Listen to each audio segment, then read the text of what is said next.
Hello guys, and welcome back to my channel. Today I want to show you how to draft a basic corset pattern with shoulder and armhole cut together. So now I'm just going to mark out my parameters at the length and at the width of the pattern paper. After marking that out, I'm going to take all of my measurements. So I'm going to just draft a basic bodice block first. So I'm marking out my bust points, my under bust points, my half length, and my blouse length. From that point, I'm going to mark a straight line. So after doing that, I'm just labeling everything. This is my bust points, my under bust points, my waist length, and my half length. So next thing I'm going to do is take my shoulder measurement and mark out my neckline. After doing that, I'm determining my armhole. My armhole is 7.5 inches, and then I'm marking out my bust span. So to get my armhole, I'm going to divide my armhole line by 2, and from that point, go in by half of an inch and then connect my curve. So after doing that, the point from my neckline to my shoulder point, I'll divide it into 2 and then connect that point straight to my bust point. The final thing I need to do now for my basic bodice block is take in my dart, and I'm going in by 0.5 inches on both sides from my waistline, and then I'm just going to connect this to my bust point, and then from my blouse length I'm going to go up by 1 inch first, then connect the dart to that 1 inch. Marking out this dart is not actually necessary. I'm just trying to fulfill all righteousness because I'm drafting a basic bodice block. So after taking in the dart, it's time to take in my suppressions. For me, I am suppressing 2 inches. It's important to know that when drafting this particular type of corset, the suppressions at the under bust have to be equal. So on one side, you are taking out 1 inch, and on the other side, you're also taking out the same 1 inch. So I'm just going to mark a straight line from that point down. What I want to do now is take the suppressions from my neckline. So before I take out that suppression, I'm going to mark 1 inch below the bust point and half of an inch above the bust point. It is from this point that the suppressions are going to meet. So for the suppression at the under bust, I'm connecting it to that 1 inch which I marked at the bust point. Now that I've done that, from my chest line, I want to go up by 1.5 inches. The reason why I'm going up by 1.5 inches is because I want my corset to be covered. I don't really like my chest being so exposed. So I'm going up by 1.5 inches before making my suppressions.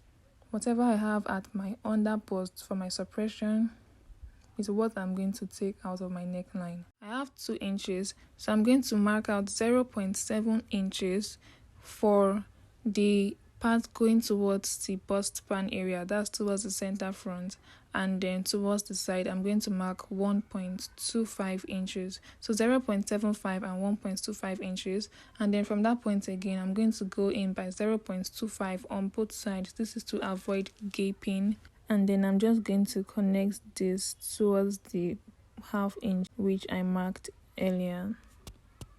So I actually made a mistake here. I forgot to connect this to the half inch. Instead, I connected it to the bust point. So you guys should take note that you are going to connect this to the half inch that's meant to have been marked above the bust point instead. What I want to do now is connect everything together. So I want to connect the neckline. Before I connect the neckline, I'm going to go up by half of an inch. Again, I'm doing this because I want my bust to be covered. If not, you can just work with the chest line instead. So after going up by half of an inch, I came inside again with half of an inch, and then I'm just using my curve ruler to connect that point to form a neckline, and then I'm connecting that point straight to my under bust. Please don't place your ruler like this, if not it's not going to come out well. So place it the way you can see me doing. Make sure that what you have is a nice U kind of curve and you're not going in too much. As you can see, I even came out a bit more. Just make sure that there's enough room for my bust. You'll notice that one curve is looking longer than the other, and that's the one going towards the side.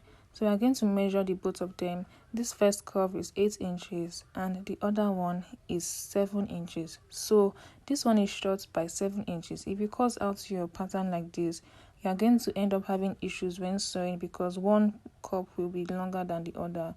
So what we are going to do is replace that deficit. So I marked 1 inch at the other side and I'm just using my ruler to connect this back. If you skip this process, you might have issues aligning both parts of the cup. You'll notice that one part is longer than the other. Then you will now have to trim it, and that will make everything just look weird after you're done sewing. So make sure that you keep that in mind. So now for the other side, I'm going to go out by just half of an inch. Now the reason why I'm going out by half of an inch is because I want to connect the shoulder to the corset cup. So after going out by half of an inch, from that line that divides the shoulder point, I'm going to just connect everything together like you can see me doing on the screen. If you don't understand what I'm doing, just watch what I'm doing on the screen. And then from my armhole point, I'm going to divide it into two. Whatever I have there, I'm going to divide it into two and connect from that point to my under bust. And that's how I'm going to form the other cup. As you can see, I made it a very spacious cup. I didn't go into much with my ruler. I just made it a really nice U shape. As you can see, it's looking like a letter U. That's how you want your cup to be. If not, it will not fit your boobs once you are done sewing. If this was a strapless corset, you would have placed your ruler like this and just connect everything together. But that's not what we are doing in this video, so we're just going to leave it like this. I actually have another video coming up on how to draft a corset with yoke, and with that you will be able to understand how to draft a corset that is strapless as well. So just do well to subscribe and you'll get notified when I upload the video next week. So after I've done all of that, what I need to do now is take all of my body measurements. I'm going to take my waist measurement and I'm going to replace the dart of 2 inches which I suppressed from the under bust point down to the blouse length.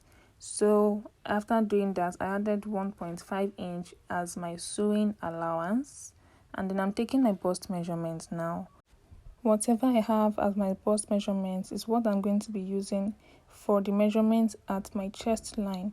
But remember that I made suppressions at the chest line, so I have to replace that. So I'm going to first mark my bust measurements at the chest line, and then I'm going to measure the dart suppressions that was made and then replace that. After replacing it, I'll mark my 1.5 inch sewing allowance, then connect everything together. At this point, I'm just taking my hip measurements. So my hip measurement is 40 divided by 410, and then I'm going to first of all replace the dart intake at the under bust. After replacing that, I'll mark my 1.5 inch sewing allowance and also connect this to the line that I just drew earlier. So guys, just like that, our corset pattern is ready. You can see that it's actually kind of easy. It's kind of like drafting a bustier pattern, except that you are taking equal suppressions on both sides and you are marking out a line for the cup. So it's kind of like a bustier, a Victorian corset, a normal corset, and a bustier. They are all related in a way. So I know most people used to be scared of sewing corsets because they're like, the cup will not come out, this will not come out, and that will not come out. But once you just believe that it's easy to sew and you can actually make it well, and also make sure that you follow the right method, then you'll see that it's not that complicated. Now I want to mark out the basque effect. So to cut the basque effect for the front, we are going to first of all connect these two patterns together using a paper tape. After connecting that, you determine where you want the basque effect to stop, and then you can connect it from your half length straight to that point, or you can go lower a bit. So I'm not actually going to cut out the basque effect now because I'm not even sure if I want this to be a basque corset. So I'm just demonstrating it for you guys. Now it's time to work on the back pattern. I already went ahead to draft out the basic bodies to save time. The main difference for these back bodies is that the line from the shoulder is connected to the chest line, and then the dart reaches the chest line down to the blouse length. So now that that's established, we're just going to work on the back part of this corset. So you have to make sure that the shoulder aligns with the shoulder for the front because we are going to join both of them together. one part is going to be shorter than the other if you don't ensure that they are equal. So from that point, we are just going to mark our shoulder out. So just keep that in mind. Now before I mark out my neckline, I'm going to go up by 1 inch. Now the reason why I'm doing this is because I want extra coverage. If not, you can just make a square neckline and make it go all the way to the chest line. So after marking out that 1 inch, I'm just going to use my armhole curve to mark out my neckline and then connect this all the way to the zip. See, the back part of this corset is really not that complicated. You're just doing a normal basic bodice block. So now I'm just taking all of my measurements. Make sure that you place the dart intake that you took at the waistline.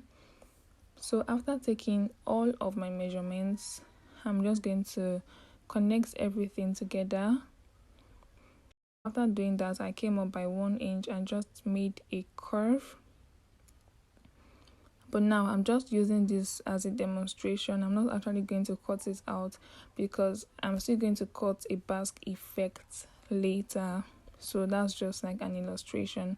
Now what we're going to do is go in by 0.25 inches from the zip allowance and connect this straight to the blouse length and to the neckline. Now I'm just doing this so that when I fix my zipper, it won't be bugging out. You know what they call zip bug? When like your zip is not lying straight on your back. So this is usually the cause of it. This is one of the cause of it actually. Another cause is when you don't put in your dart. So now I want to cut out the basque effect. I just joined another pattern paper to the bottom of this blouse length. Now the reason why I'm doing this because I want the basque effect to go really low. So I first of all went down by 3 inches from my half length. This is because I don't want the basque effect to start directly from my half length. Why? Because I want more coverage.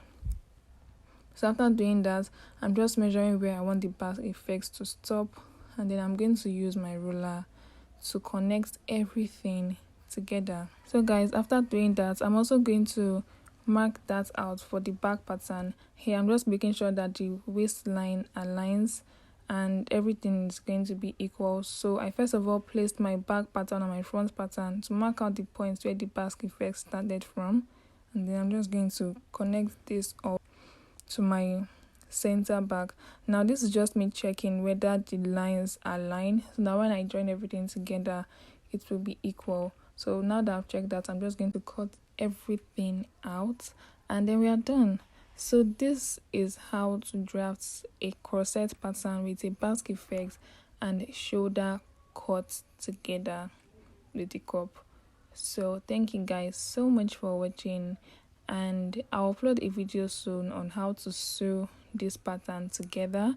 Just stay tuned and make sure that you subscribe to my channel so you get notified when I upload the video, which will be this week, or it's probably even uploaded already. Just make sure you check my YouTube channel. If it's uploaded, I'll actually link it. Thank you guys for watching, and please don't forget to subscribe to my channel. Give this video a thumbs up if you liked it, and if you have any questions, do leave them in the comment section and I'll make sure to respond to every comment. See you guys in my next one. Bye.